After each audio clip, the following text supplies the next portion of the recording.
Live. I hope there's no echo right now.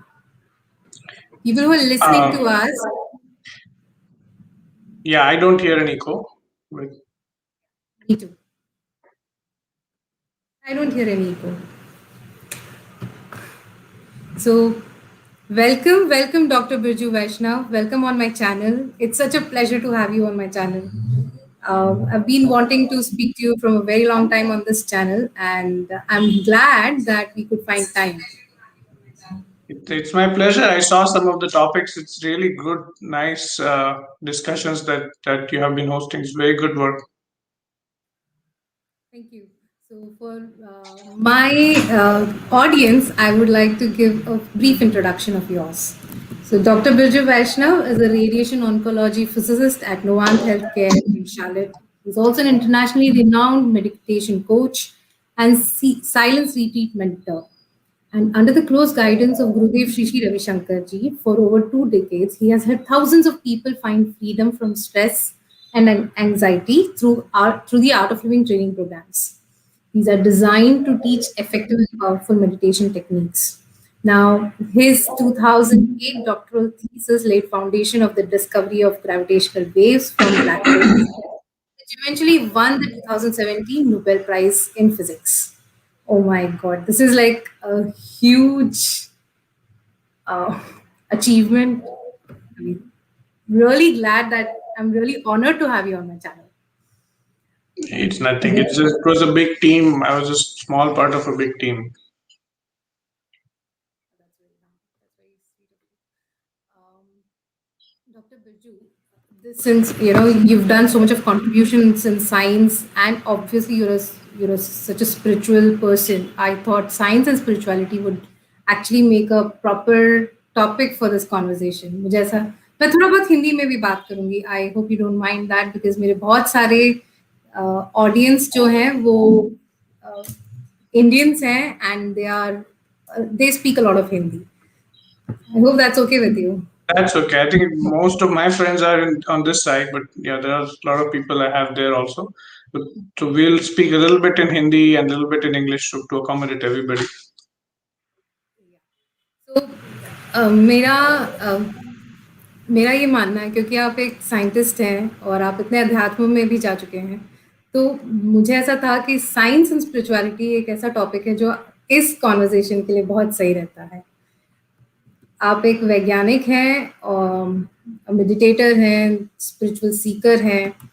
So do you think that जैसे गुरुदेव बोलते हैं कि spirituality is something which is beyond science, so you think that science, have you experienced it that spirituality is beyond science? I think the context in which he said it is in a different context. In my experience, the beginning of science, the scientific inquiry, can only happen with a spiritual. It's the other way around also, where you can say that every child, when they start learning, when they start growing and asking questions about the universe, हर बच्चा जब भी ब्रह्मांड के बारे में सब सवाल पूछने लगता है तो उसमें अध्यात्म छुपा होता ही है. That is itself a spiritual inquiry. And so for a person who has been who is starting on a spiritual path, to know or to understand that the spirituality begins where the knowing ends. That is important so that they can drop the concepts and they can explore. But in order to progress, when you are on the frontier of science, you are at that place. You have to continuously be at that place where you do not know answers, we do not know. And you have to have that love for the unknown, which is basically faith. That so in order for science to progress, that spirituality is absolutely even in mainstream mainstream science, mainstream physics, mainstream biology, you need to have faith, you need to have confidence, you need to have all those values to begin with for science to blossom. Even people like Newton, people like Einstein, who really shifted the paradigms कि उनके जो जमाने में जो जो मान्यता थी कि एक तरह से ऐसे होता है, उसको पूरा उसने बदल दिया, paradigm shift.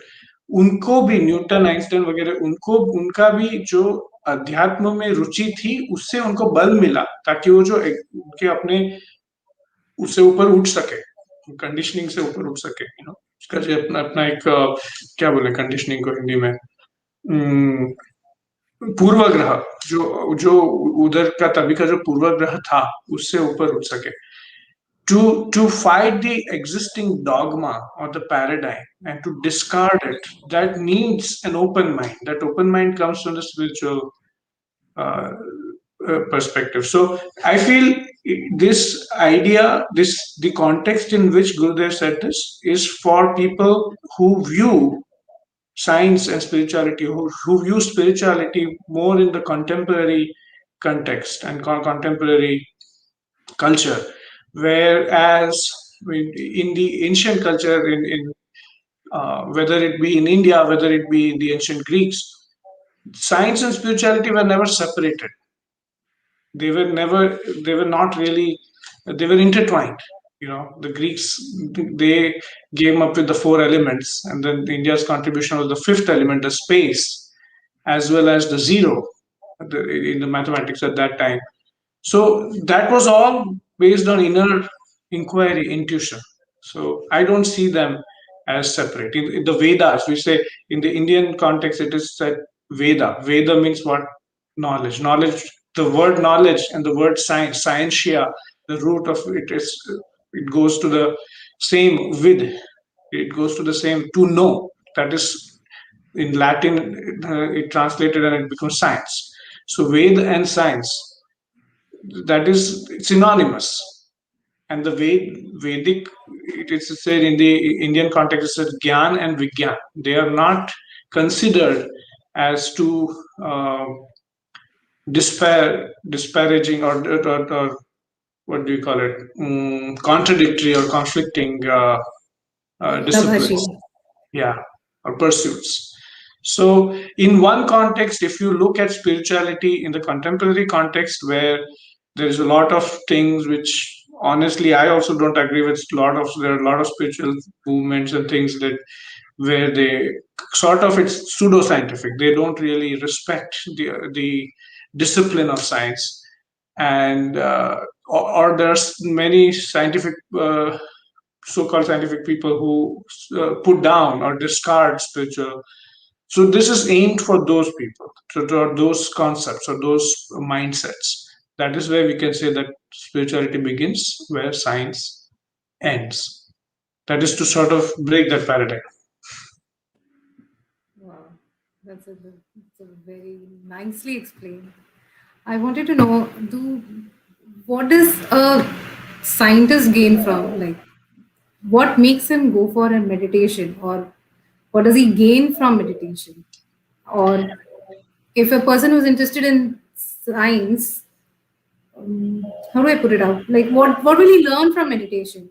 And someone who's from meditation, who meditates daily, what will he learn from science then?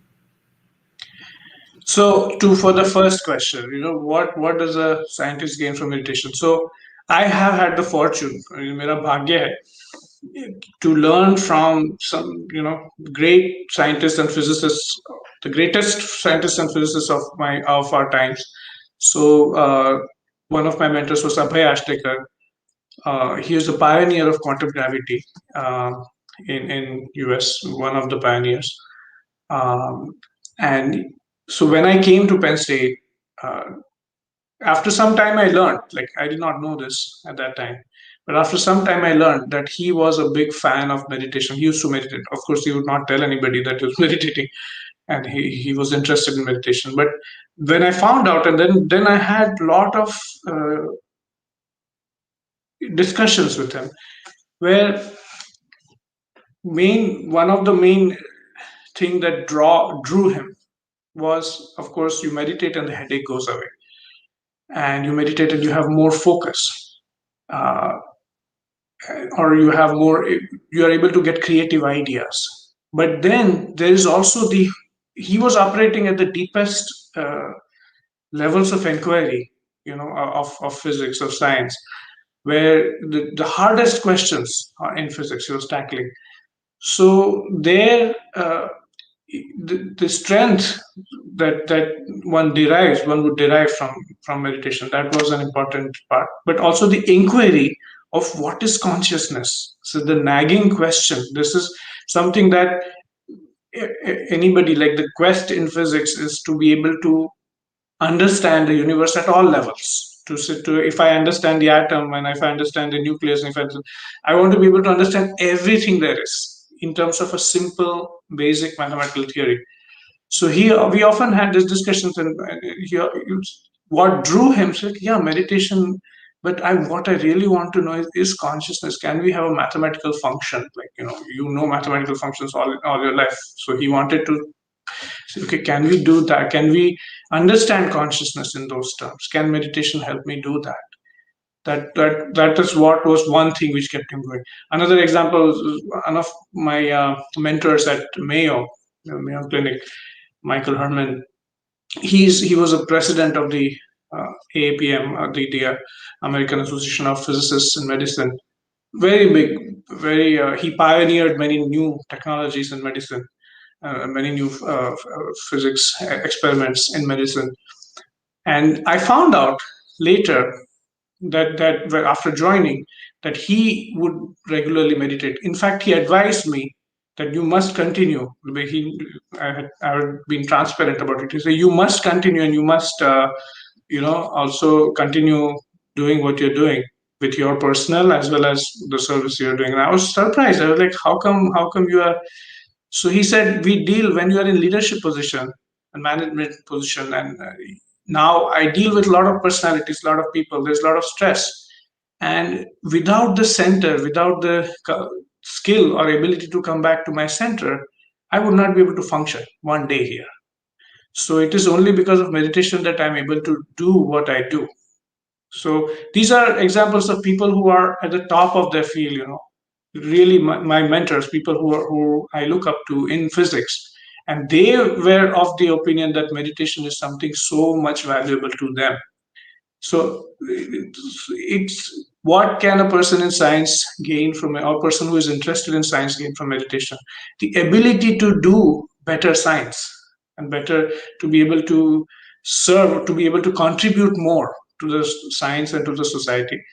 That is what one would get. What would the person who is interested in meditation gain from science?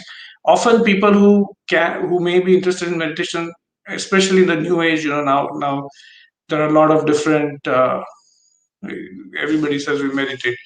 So without having a critical understanding or without having a critical outlook of what meditation really is, just based on, okay, I just, without having a systematic discipline or systematic training in it. So a person who is interested in meditation, they would benefit from having a little bit of that. Science has at the deepest level, science involves a deep honor for the truth. You honor truth above everything else, where you do not take the superficial for you do not accept, or you're not satisfied with the superficial. You want to go deep, and that attitude or that perspective is the same in the spiritual inquiry or in the meditation. And that a person who is beginning or who is interested in meditation, they can benefit from cultivating that. Again, so in the ancient, in Indian perspective, these are not considered separate. This is meant for the contemporary spiritual perspective. But in the Indian perspective, there was this philosopher called Adi Shankara who used to say, Vivek. Vivek is the beginning. The first qualification is to have a sharp discernment of what is permanent and what is temporary. Without that, which is essentially what a scientific outlook is. So you discard what is not reflective of the larger truth. You discard what is you have a hypothesis, you test it, if it is not able to reproduce, it does not stand the test of experiments. In various situations, if it does not test, then you discard it. So that is vivek, basically discrimination, being able to discern what is truth from the untruth, discern what is lasting from the not lasting. So which used to be a basis, which is the basis for spirituality. So I mean, in again, so in depends on the outlook of or training of the person or the tradition in which they are training. Uh, if they have this basis, they have the opportunity to learn from people with authentic ancient meditation, then this is moot for them. We don't have to tell them this. But somebody who is not familiar with that, they would definitely benefit from the scientific outlook.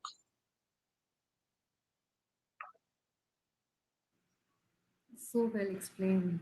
I mean, there's so many things that you've told us. It's just not one or two things, but you've told us so many things that are like, that makes me wonder. Yeah, like our ancient seers were also asking us to go for Manan Chintan. Even Gurudev says that for that matter. They And say, they would say, like, you don't accept this until you do not just take this word because I am telling you. You dwell on it and you test it with your experience. You look at it and then you see whether it is something that stands the test of time. So in a way, that attitude was an experimental attitude, what is called as manan, जिसको हम मनन कहते हैं, चिंतन कहते हैं, little bit in Hindi also, I forgot last time. So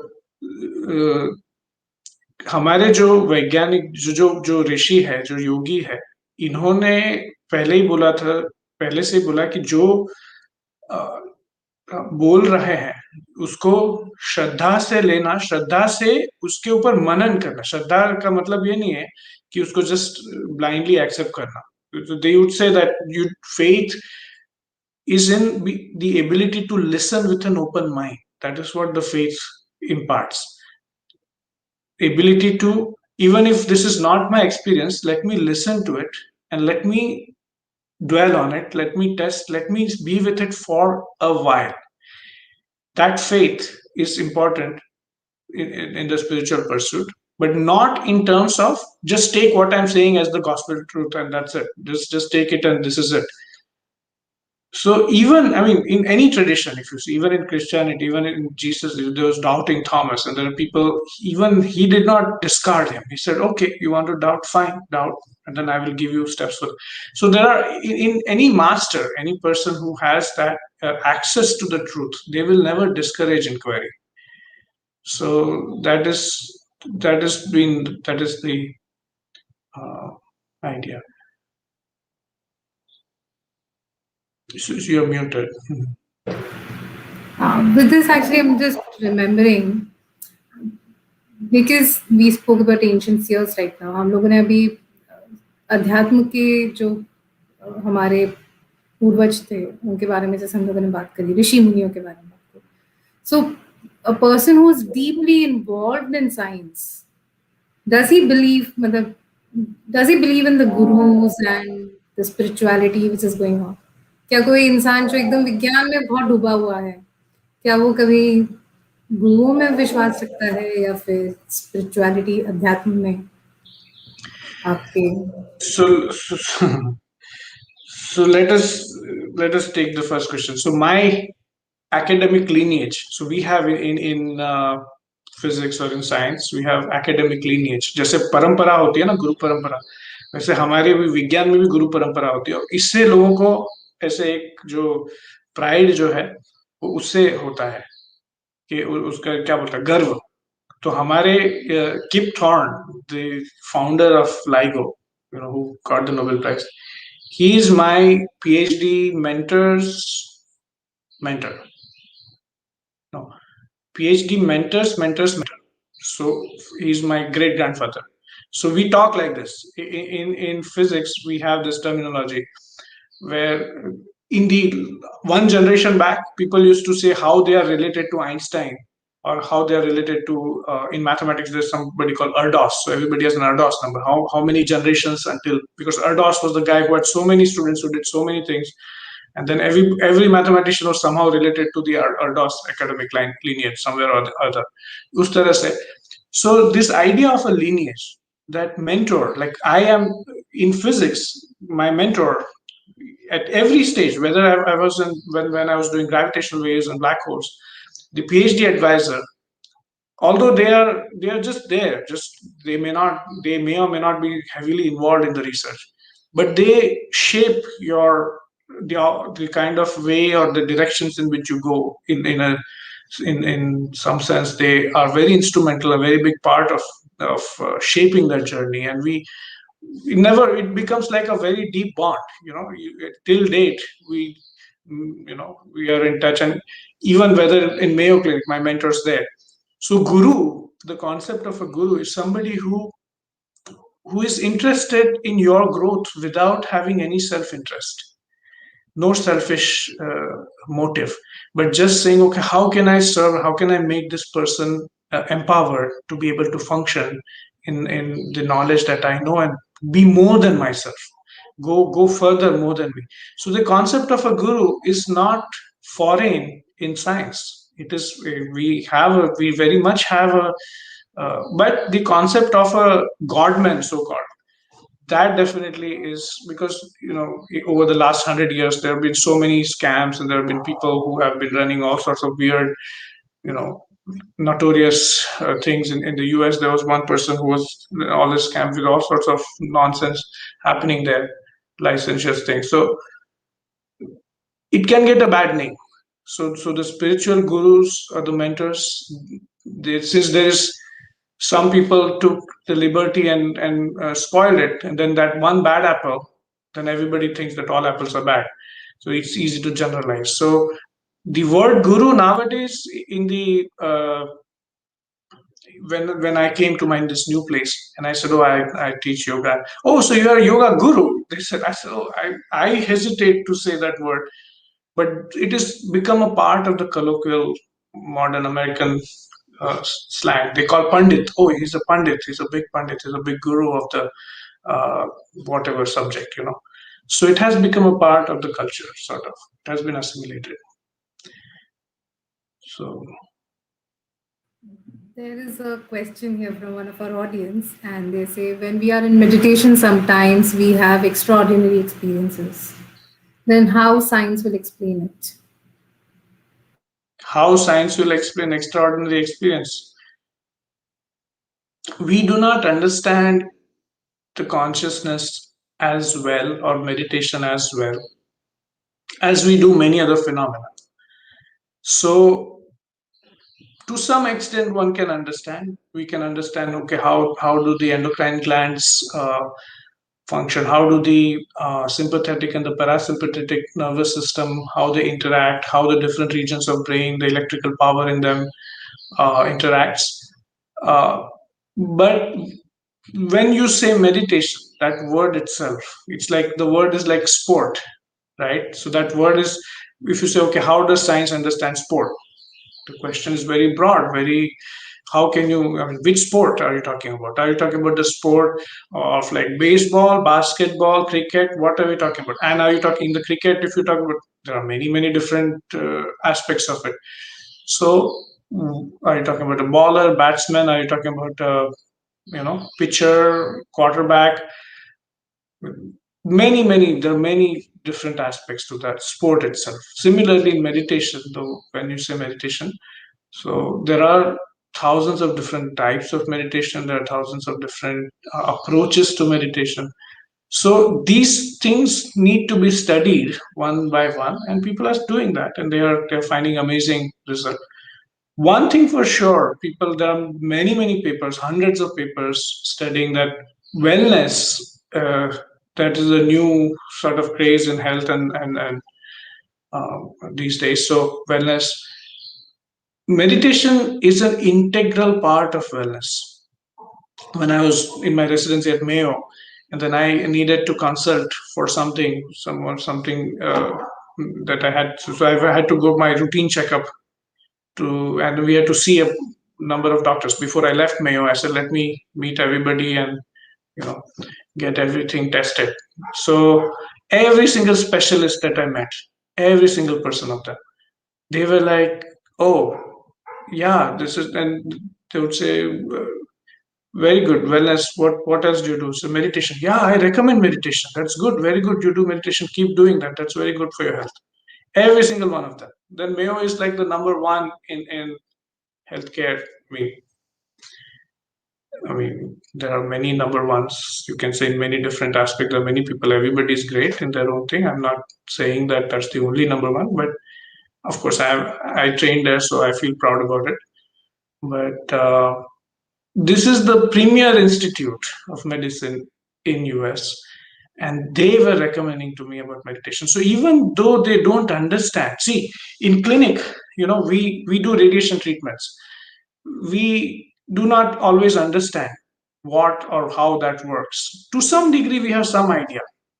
Okay, it breaks the DNA, and then the DNA repairs, and the tumor will not be able to repair, and the healthy tissue will repair, and so you have to do this much. So you have operational understanding, but we do not have a deep understanding of how that works. But clinically, if you test it on a large scale, if it is safe, if it is effective, then you roll out the treatment. We do not understand how the vaccines work. This COVID vaccine, we do not understand fully. We understand to some degree, okay, is it able to fight? In some cases, it's able to fight, some cases, not able to fight. But you test it on a large scale, and once the large scale, it looks like it's working and there's nothing unsafe happening, then you say, okay, now this is clinically acceptable. So, science is not always about explaining. We don't always have an explanation. Science is about being able to glean whatever amount of truth we can from, okay, what is it in this which is not false? What is it truth? Taking that and not discarding everything just because we cannot understand it. So that is the attitude or perspective I have encountered. So there's one more question which is very much related to the wellness and the meditation. They're asking, how does meditation impact the effect of sympathetic nervous response? So, see, there is a nervous response which causes sympathetic and parasympathetic are the two nervous systems, parallel nervous systems in the body. You can read up. If you just Google it, you will get more information on this. In fact, if you just do meditation and sympathetic nervous system, you will get a lot of papers and articles. You can go into that. But very quickly, there is one response or reaction that the body gives to a stressful situation, which is fight or flight, which is suppose somebody yells at you, suppose you have a fight, somebody says, oh, you are good for nothing, or suppose somebody at work, you have not made a mistake. I mean, they come yelling at you, why did you make this mistake? What is the immediate reaction that happens? Your heart rate somewhere or other goes up, your breath starts becoming heavier without your conscious choice. So this thing, this is the and the other one is called rest and digest response, where you say, okay, I have no more threat, everything is fine, everything calms down, the heart rate is normal, your blood flow, and it's rested, you feel rested, you are not ready to fight, you're not ready to react. So you are just, yeah, somebody says something, you say, don't mind, you laugh it off. So what meditation does is, of course, again, now when I say meditation, there are many so-called meditations also. See, I'm a physicist. I'm skeptical about everything. So somebody says meditation. Took me 6 years and of testing many different things, nothing satisfied. So finally, for me, what worked was this art of living, this Kai Sudarshan Kriya. For you, it might be something else, but or it may be this. You cannot discard it without trying. So when we say meditation, generally speaking, it is something which should lead the fight and flight response to calm down, to ease down. If it is not doing that, then somewhere or other that technique is not really meditation, at least by the classical, time tested, clinically, empirically tested for thousands of years uh, type of an understanding what is called meditation. At least it is not meditation in that sense. So if it is meditation in the classical sense, in the traditional sense, it will lead to This is an empirical observation. Why it happens, that we remains to be continued. These investigations, it will come in future. So There's one more question from the audience. They are asking, in your personal life, spirituality and science were hand in hand since were spirituality and science hand in hand since early age? Was it like that? as I said, no, for every one of us, not just for me, for you also, when you were growing up, every one of us, when we were a kid, we were spiritual, and we had that inquiry. It was hand in hand for all of us. I'm not saying it's only for me. It is a universal phenomenon. You look at any kid, they will ask questions. They will not just be satisfied. They will ask questions. And they will ask questions, and then you give them an answer, and they will have faith in you. That is where the spiritual part of it is. Where you have the confidence, you have the faith to move forward, and to have, and the patience. So, not just for me, but for all of us, somewhere or the other, spirituality and the scientific attitude blossoms together. And our education system, I was fortunate to have many great teachers right from an early age. I mean, starting with the parents, but even in the primary school, and we had this Nazim teacher, and we had another teacher. I still remember them. There was one teacher, Swati teacher, Jessica, and she. So I asked them. I said, "What is the speed of electricity?" I was in fifth grade or something. They did this. They don't know the answer. They were like, "I don't know the answer. Here is my book that I learned in my BSc. Go figure it out." These were the kind of teachers that I got, luckily, who encouraged me to inquire, and that is why that thing blossomed more. And then in the spiritual part, my mom used to, and my father, like the stars in the sky. Who knew, like when in the night sky would show me, oh, this Orion, this is this star, this is that star. And that interest later blossomed into quantum gravity and wanting to know the origin of the universe in a few years. And then, so it is just an accident. It is just a lucky accident that somebody lands up in some academic or professional career. But this inquisitiveness is innate and fundamental to our intellect, and anybody has it. And the spirituality is innate to our heart. I mean, everybody has that spiritual inclination or backing or compassion or patience and confidence, and so strength, courage, these are all spiritual things. So we all have that, not just me, not just some people. So this is purely for the layman people. I want to understand. Like, we want to understand what is radiation oncology physicist work involved. What is your day involved at the workplace? What do you do? Yeah, I'm also still understanding that, but the radiation oncology physicist is, so when Marie Curie discovered radioactivity about 100 years ago, 110 years ago or so, um, actually 120 years. So within an year, she had a friend who was an MD. So within a year, the friend, they were having a conversation. They say, okay, what if I take this radiation, this new kind of energy, and put it on tumors? People, cancer was known at that time. So people would have tumors and growths. So they just put the radium on the tumor, and they found some reduction. That time they did not know about the how much to put, what to put. So they would always, it would be the Curies and these MDs together. That's how the role of a radiation oncology physicist came to be, because the MDs, the doctors, they know about the disease and a little bit about the, okay, how much, what has been the clinical trials, or how much radiation needs to be given for this, but how to do that, or how to measure that, or how to calculate that, that is something which was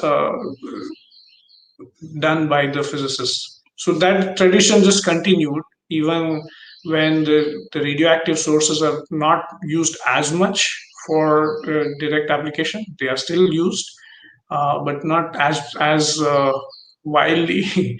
That time, the first 20, 25 years was wild experimentation time.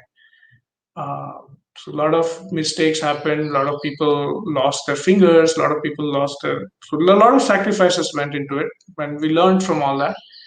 So physicists' role in the clinic day to day is in uh, measuring. First is in accurate measurement, calculation. Okay, you have the body, you want to give the dose in the deep in the lung.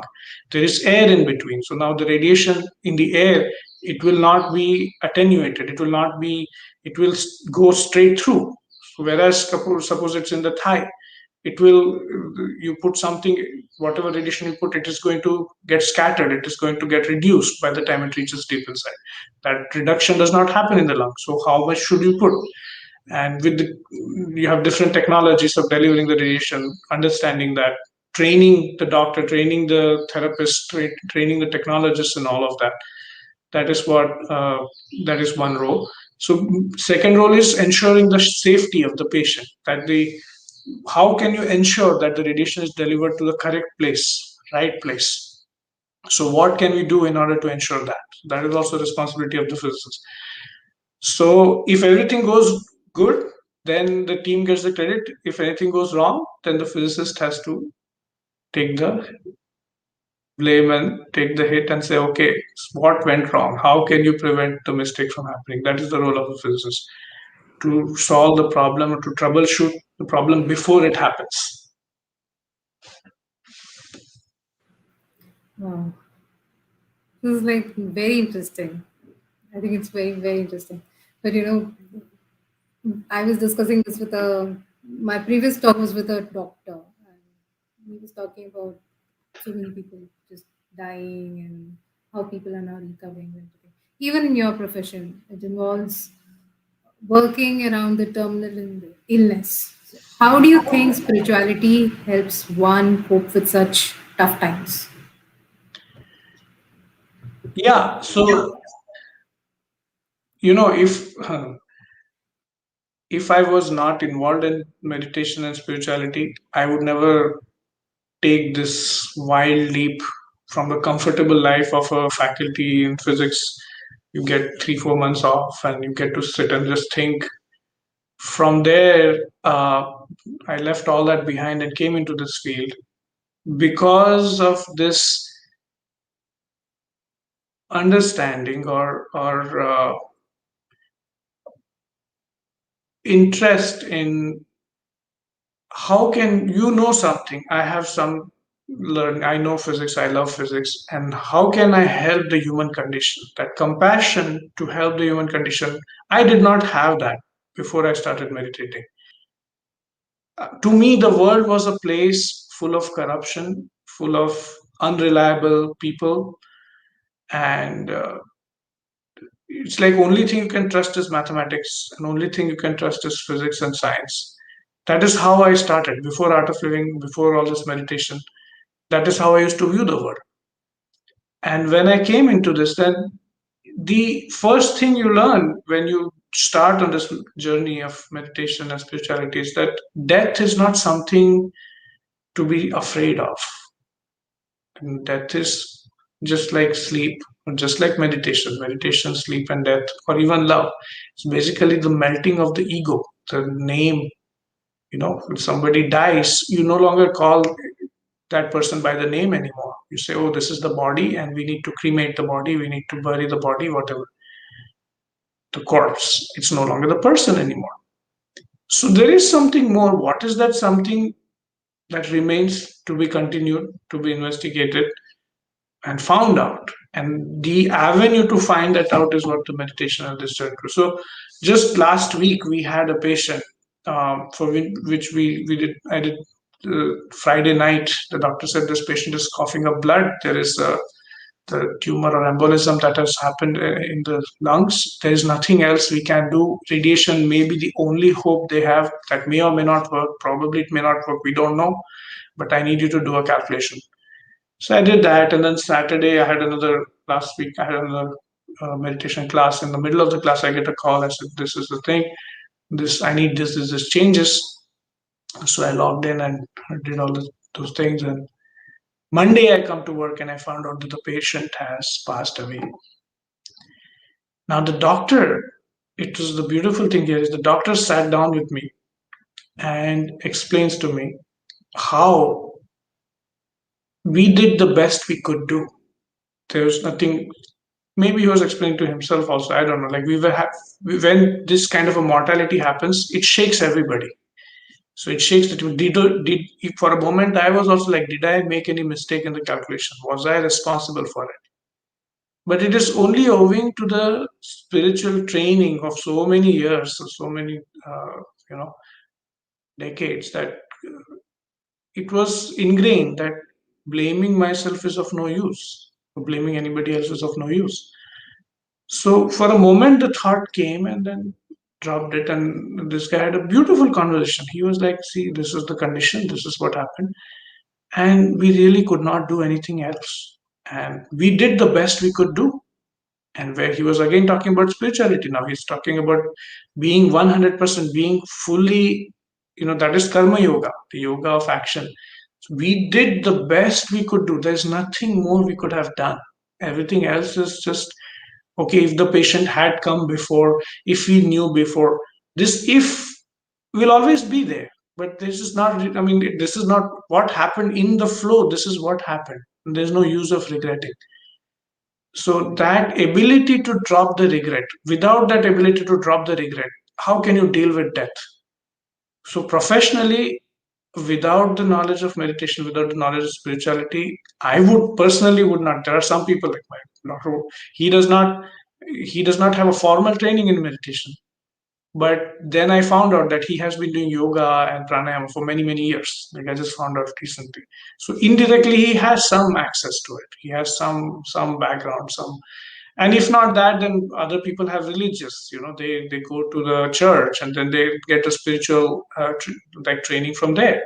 So there are many avenues by which somewhere somehow people have to fall back on this inner uh, strength or courage where you have to face death every day and you have to.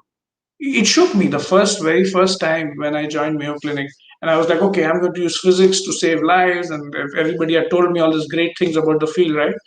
So I said, okay, wonderful, I know physics, I can handle physics, and I'm happy to help. I want to do whatever I can do to help. And there was a patient who came, and my one of the MDs there, he was like, I need this patient treated within 2 hours. I said, but if we have till tomorrow, we can make a better calculation, better plan. He said, this patient may not survive till tomorrow. We are just trying to make his transition easy. We're just trying to alleviate the suffering. And I could not sleep that night. I was like, I thought I'm going to save lives. But he said, yeah, 40%, 40% of the patients who come to us, we cannot do anything for them.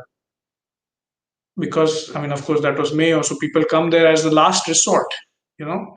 So death is a very um, it's a fact of life, and to be able to face that without flinching needs a spiritual strength. It needs a spiritual backing of some sort. It can come from any source or any method or any way.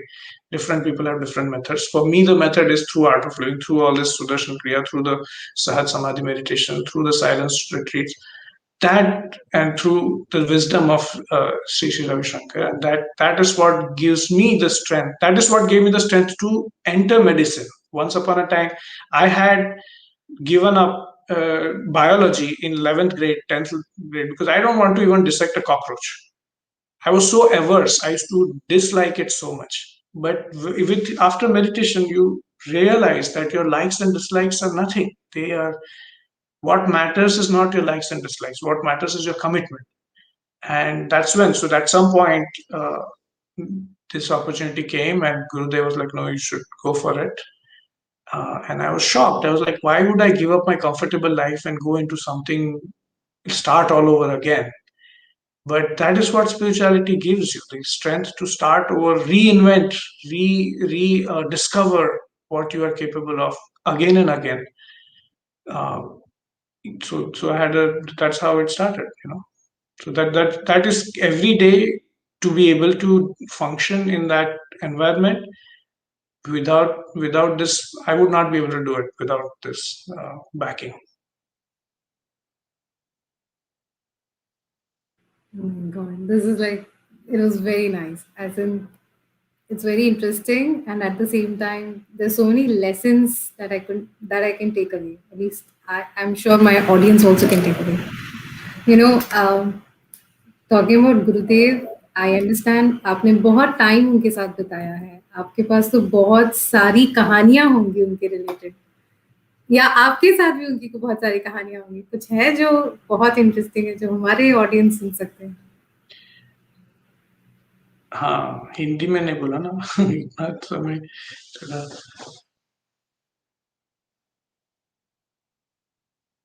Okay, I'll tell you the story. I'll tell in English first, then I'll tell in Hindi. Hmm? पहले पहले English में बोलो, फिर मैं हिंदी में बताता हूँ कि अनुभव है। So what happened was, this was around 2007. So by this time, I had kind of lost faith in quantum gravity and say, okay, because you cannot test it in any way. What is the test? So one way to test this was gravitational waves through this big black holes, and then that someday it will offer the opportunity, not today but 100 years later or some 50 years later, like. So I had switched to that field, and turned out that the kind of black holes I was working on were non-existent. Like they were never formed. You have no way to form such black holes astrophysically. There was no mechanism to form them. So this was close towards the end of my thesis that I went to a conference and I learned this. I was like, oh my God, I devoted a couple of years for this, and then now this is not going to be found. So all this is, what is the use of it? So I was, so in New York City, this was early morning. Gurudev had gone for a walk without telling anybody where he was going, um, on the Hudson, and he was alone. So I reached 7 a.m. I was with a friend, and I reached there, and I told him, I think I know where he's. So he said, okay, go try your luck. So I started walking in a particular region or area, and within few minutes, I've caught up with him. And Gurudev was like, "Alright, how did you find me?" I said, "I have my." I just made some comment. I have my ways too, just like you have your ways, something like that. I said, and then I said, Gurudev, I mean, this black holes, this kind of black holes that my thesis that I'm working on, they are not nowhere to be found. This kind of, what is the use of this? Maybe I want to switch to neuroscience and work on consciousness and mathematics of consciousness and stuff like that. So he said, Naini, there are many black holes. There are many. You will find it. Just keep working on it. You finish the thesis. Then after that, do whatever you want to do. Finish the thesis. So there are many. So I was like, okay, he's saying it, fine. He's just saying it to encourage me, and we should finish whatever you start. Now you have invested so much time, so you should finish it. He's saying like that. So I said, fine, okay, I'll finish it. I'll respect the word. And it makes logical sense. You have invested so much time. Success or failure, you should not worry about it. Like, you should just move. And yes, I said, like, okay, fine. Gurudev has said it, I finished. Okay, now we go to Canada the next day. In Canada, in the satsang, Gurudev starts saying, "Oh, we are swimming in these black holes, and it is dark matter. This is all only black holes." And I was so embarrassed. I felt like, how teenagers feel embarrassed about their parents when the parents say some random things. That is how I felt. I was like, "Oh my God, why did I tell him about black holes? I should not have. I should have just kept my mouth shut." So, but he kept on saying, and he looks at me, says, these black holes are dark matter. It's good. It's very interesting. So now I'm all pumped up. I'm like, okay, he's all behind us. So I finished my thesis in like 6 months after that. Like, quickly, I get 3, 4 papers out, and I'm like all full throttle. Um, 2008, I finished my thesis. I defended on April Fool's Day because I still did not believe that they will ever find it, because that was the current consensus. All astrophysicists, everybody, nobody thought you will ever find these things. Intermediate mass black holes. The gravitational waves from the intermediate mass black holes. First of all, they are very rare. Then for two of them to come together, that is almost impossible. Probability is almost zero. So fast forward 2016. So just before this, to 2015, Gurudev has told me, do something big. Do something big. In Chicago airport, he's like, do something big. What will you do? I said, do something big. Made me repeat 3 times. I said, okay, fine. And then I get this letter from University of Chicago about medical physics. So I'm like, did he mean this? Or did he meant like do like organize a big course? Like what did he mean? So I took the letter, I showed him, I said, this letter. He said, yes, yes. And I'm like, what? Like, why would I change my career? Like, what? And my mouth was like, huh? I was literally like, I was in a shock. And he said, just sit here. I will explain to you after 10 minutes. He never had explained to me till now. So that is how he works, right? So 10 minutes, I just sit there. Then I got the residence in Mayo. And Mayo, when I entered Mayo, everything was about patient care. It's like a spiritual place. It is like a very spiritual place. So then I understood, okay, this is what he meant. This is, everybody here is so much in service. It was beautiful. It is, and even here where I work now, people are so much in the service. Like they're like, what can we do to help? So it's a very beautiful environment and very spiritual outlook people have. So I say, okay, then that is what he meant. The day I had interview at Mayo, they found the 2 days or the day before that, the night before that, they found these kind of black holes, exactly which were in my thesis. Now, when I go to Mayo, nobody wants to talk to me about radiation oncology, which I barely had any knowledge of. I had no knowledge of it. They only want to talk about black holes. And I landed up the number one spot there. Like they ranked me number one. And for me, that was the only interview I had gotten. So I had, and now on the faith of Gurudev's word, I have renounced my nice, comfortable faculty life, and I've entered this new field. And if I don't get into Mayo, I have nothing, like gone. 1 year, I have nothing left. I cannot go back to this. I have no idea what to do. That much uncertainty. I said, okay, we are going to go as if Mayo is number one, and I am like, I have no qualification in medical physics. Luckily, this black hole thing happened. Everybody just they got conned into taking me in. And then we had a great time. So this, they found this thing 6 months later. There was a paper in PRL, Physical Review Letters. First of all, this was improbable, this kind of black holes. Then they found the gravitational waves, which means there are many more of those. So somebody had this idea. They said, okay, what if this kind of black holes, which previously were thought to be non-existent, what if they account for the mass of the dark matter? So they calculate the amount of mass these black holes have. It matches exactly the amount of dark matter. So there's a paper in the most reputed journal of physics, one of the most reputed, saying that these black holes account for the dark matter. Then I was in India. I told Gurudev, this black holes and dark matter, you had said it so many years ago. He said, I know, you tell others. So it was like revealing, the master is not just, they have, it has an access, the meditation, this realm has access to all knowledge, not just, it has the access, the possible, but to understand that, like if I had encashed on that, like suppose I had the intelligence enough to understand what he was saying, then I would have wrote that paper 10 years ago. Then it would, like, you can make, like, you can be famous and rich and whatever. It needs intelligence to understand the master. It really, but with the prejudice, the small mind does not let you always understand. To some extent you understand, you listen, do something. To that extent you get success and be happy. That is okay. So it's 54 minutes now. I don't know if we have Hindi translation time, but You but can yeah, as well. कोशिश कर सकते हैं आप थोड़ी सी, क्योंकि कोशिश आपने इतना करने अच्छा। में हिंदी में तो ऐसे ही बोलेंगे कि बहुत समय पहले हमारा पीएचडी थीसिस के टाइम में गुरुदेव को हमने बोला ऐसे ब्लैक होल्स, हमारे जिस जिस ब्लैक होल्स हमारे थीसिस में थे वो तो है नहीं, तो उन्होंने बोला कि नहीं नहीं, बहुत है, हम उसमें तैर रहे हैं। तो हमको लगा ये क्या बोल रहे हैं गुरुदेव, कुछ भी बोल रहे हैं हमको ऐसे प्रोत्साहन देने के लिए। सो देन उसके बाद फिर हमने किया खत्म पीएचडी थीसिस। और 8 साल बाद उसी तरह का जो ब्लैक होल्स था वो उनको मिला। और हमारा जब और तभी गुरुदेव ने हमको बोला था कुछ बड़ा करो, और ये फील्ड चेंज करने का तभी लेटर आया था, इनविटेशन आया था हमको। तो हमने गुरुदेव को बताया, गुरुदेव बोले हाँ हाँ ये करो। तो वो हमको शॉकिंग लगा कि इतना अच्छा मस्त फैकल्टी, अच्छा कन्वीनियंट लाइफ छोड़ के हम क्यों ये करें।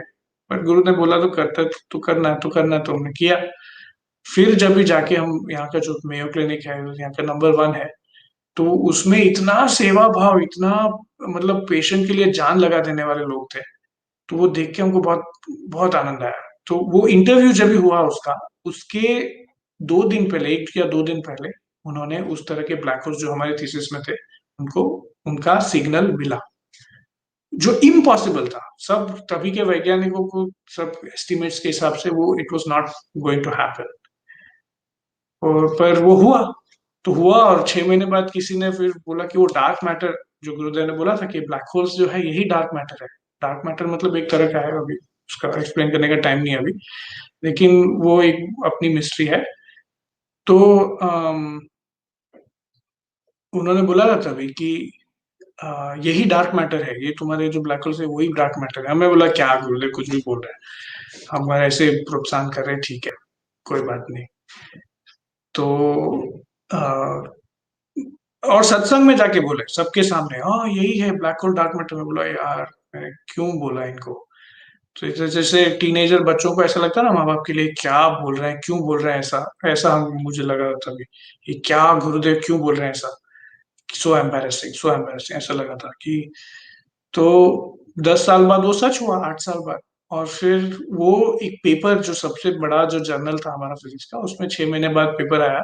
उसने कैलकुलेट किया और बोला कि वो ही उस ब्लैक होल्स में जितना वजन या मास है, वो डार्क मैटर का जो है उसका एक्सप्लेनेशन हो सकता है, सेम एग्जैक्ट नंबर है। तो ये संभावना है, ऐसा नहीं कि यही है, पर ऐसा हो सकता है, ऐसा बहुत बड़ी संभावना है। हम जाके गुरुदेव को बोला, गुरुदेव ये तो ऐसा पेपर आ गया, आपने बोला था 8 साल पहले। तो हाँ मुझे तो पता है, आप औरों को बताओ। तो गुरु है, मतलब गुरु के लिए कोई कंपार्टमेंट्स नहीं होता है कि ये विज्ञान है, ये ज्ञान है, ये योग है, ये है वो है। ये सब कुछ नहीं होता। सत्य तो है, सत्य का डायरेक्ट उसको, सत्य का उनके एक्सेस होता है। एक्सेस को क्या बोलेंगे, एक्सेस सत्य का हम्म, पहुंच। पहुंच होती है। हाँ, सत्य की पहुंच होती है उनके पास। यही तो, इसीलिए तो गुरु है, ब्रह्म ज्ञान इसलिए तो बोलते हैं ना। तो हम ऐसे, तो कितने साल में था गुरुदेव के पास, 17-18 साल तक में भी गुरुदेव क्या, तो आज तक समझ पाना तो ना मुश्किल ही, कि इम्पॉसिबल ही है। तो ऐसा था कि गुरु को समझ पाना मुश्किल है, पर उनका जो बात, उनके बताए हुए मार्ग पर चलते जाए तो कभी ना कभी धीरे धीरे थोड़ा थोड़ा थोड़ा समझ में आने लगता है। तो हम करते रहे बस अपना सब, ध्यान में, ज्ञान में और आगे आगे उतरते रहे बस।